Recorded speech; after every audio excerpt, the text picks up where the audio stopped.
ป้อป้อเฮ้ยลูกชายเฮ็ดหรือมามีอยู่ที่ไหนมาลูกปอกกอดอีกหนึงมื้อในเป็นวันกดสูไอ้ใจายให้เฮาซื้อปันขมุนเก๊กสูอยู่ติ๊กติ๊กเลี้ยวยินโซมยอนนะป้อวันเกิดให้มีตังซื้อเลี้ยวลักเหลี่ยมน่ะ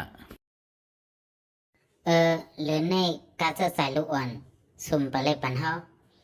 โอ้ยต้วยก่อนลูกเฮาบ่ลืมกว่าเป็ดเย้ายีไว้เป็นกำหนึงลูกเอาไว้แล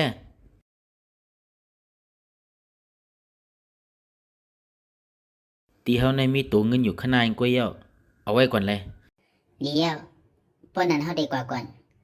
มาเลยลูกป้อป้อมีข้าวยำกันมาเหลือข้าอีกหนึ่งนะไล่อยู่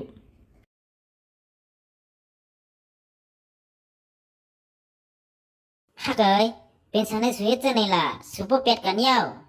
บ่พ้องนั่นเป็นมันก็แค่เอาลูกอ่อนไว้ใกล้รู้เป็นสันในปันกาจะใส่ลูกอ่อนล่ะโอ้ยฮักเอ้ยอย่าไปสลัมอยู่เย้าตีว่าจังเฮก็มันเป็นลูกเฮาลูเฮาปันกัดซะสายก็ดีอยู่เย้าลูมื้อในเป็นวันเกิดสุติฮะแน่ใจเย้าป้อนั้นก็ซื้อถุงมาปันเฮาเลยเฮาติเลยย้อนสู้ปันสูเออกว่าลูกอ่อนนอนหลับเย้าเน็ตขึ้นก่อนเลยกว่ามาเลยเอ้ยกำก่อนเฮามีลงต่อที่อบอุ่นสูอีกหนึ่งลูกเฮาลิกมันกำเป้งเปิ้นหมู่เหลียวก็อื้อโรงเฮียนเฮาแค่ให้มันสิบสอนนอกมันเถียงหน้าการเฮาในก็ตันมีข้าวยำรับส่งเฮ็ดไหนเลย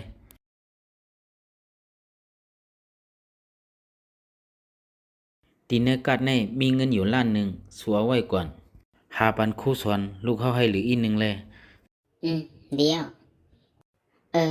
ในลูกเฮาจะเฮาซื้อปันซื้อสูเออเอะอันนี้ในเป็นมีอ่อนอันลูกเฮาเลยใจเลยสิเปิ้นมันลาดว่าปอมันจะถึงมันให้กอดมีอ่อนแน่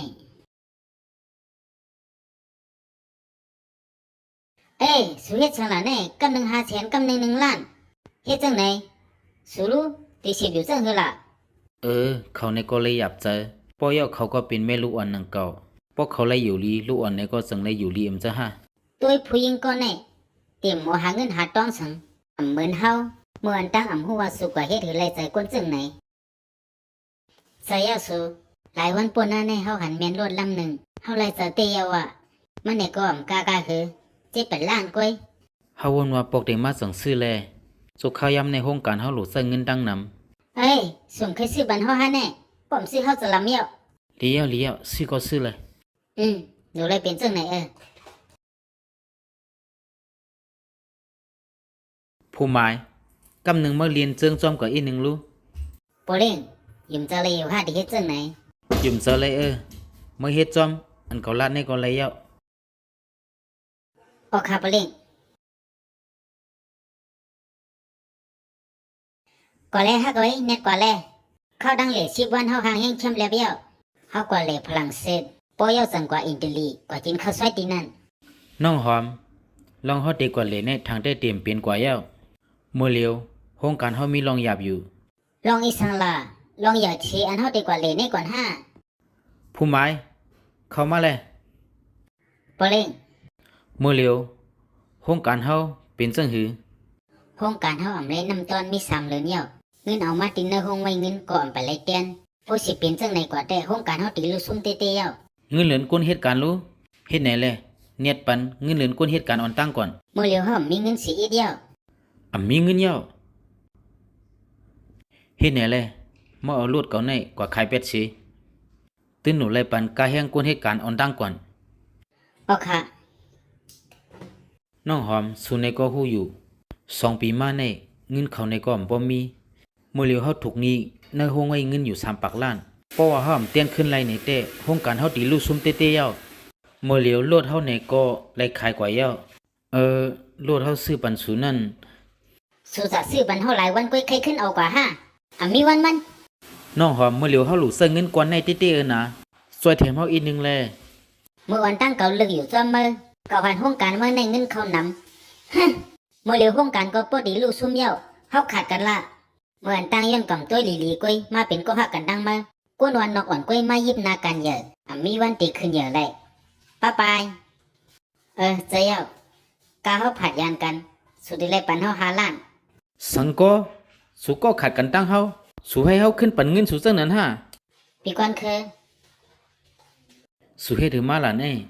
เฮาได้ยินผู้หมายสิพงล้านนี้เฮาเย้าสุเฮ็ดนาการอยากเป็นสังเลป้อมพังโตเฮาขายเฮือนเย้าและอยู่25 ล้าน เอาไว้เลย สุขายเฮิรนไปเทศสังลา โครงการสูมีลงอยากบ่เป็นทนาย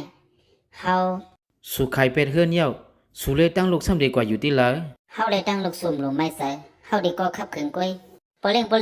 ข้ามีข่าวดีอยู่2ร่องปอเล่งเคยถ่อมรองลานตั้ง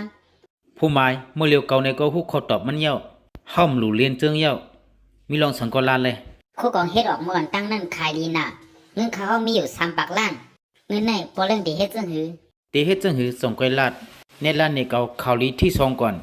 ในเป็นคู่ของเฮ็ดออกเมื่อให้ปอเล่งเฮาเตี้ยตัดกาขันมัน เลี้ยวเนี่ยออกก่อน ออกค่ะปอเล่งห้องการส่วนเป็นสังในก็เลี้ยวปอนั้นเฮาดีมือก่อน เฮ้ยพ้องอ่อนเมื่อเลียวสูในก็ขายเป็ดเฮิรนเย้าสูเลยตั้งลูกดีกว่าอยู่ที่ละล่ะ ตืออาตาอยู่เฮ็ดสังล่ะเงียดกว่าแลฮักเอ้ยตีเตมันก็สูยาวเฮาเรียนกล้วยรู้เฮาถามว่าห้องการสูตีรู้ซุ่มเตนะ เมื่อไกลสูในก็ไล่ยินเย้าโครงการเฮาอำลู่ซุ่มเสียมกาหนึ่งอยู่หนึ่งหลีขึ้นมาไล่ยินว่าโครงการเก่าตีลู่ซุ่มตั้งเฮ็ดสร้างคือสองก้อนในเฮ็ดเฮาเก่าป้อมวนแม่น ฮักเอ้ยเฮาในก็ย่อยออกสู่กล้วยเฮามีเก่าสูเนียนมือกว่าก่อนแลเฮามือเฮือนเหี่ยวส่งก้อยอุบกัน เมื่อเลียวโครงการเก่าไล่น้ำต้นอยู่3 ปากล้านเฮาได้ส่งบรรสุทธิ์10 ล้านเฮิรนเก่านั่นขายเป็ดก็ลีอยู่แม่นเหี่ยวขึ้นไม่ซื้อให้มันเหยียสีนั่นลาปีป่นมาในเฮาคัดจะหาเงินเฮาเฮ็ดต้นตาเฮาเสียมกาเหี่ยวก็เฮ็ดต้นตาลูกเฮาเหี่ยวก็ต้นตาตอบแทนสู่มื้ออันตั้งสุ่มจันจังเฮาเป็นคนลูกวันนอกมาขนานกวย ยินจมเหี่ยวหนามือหนามาปะว่ามีข้าวยามมือเวเซอร์หรือหวานอีกหนึ่งแล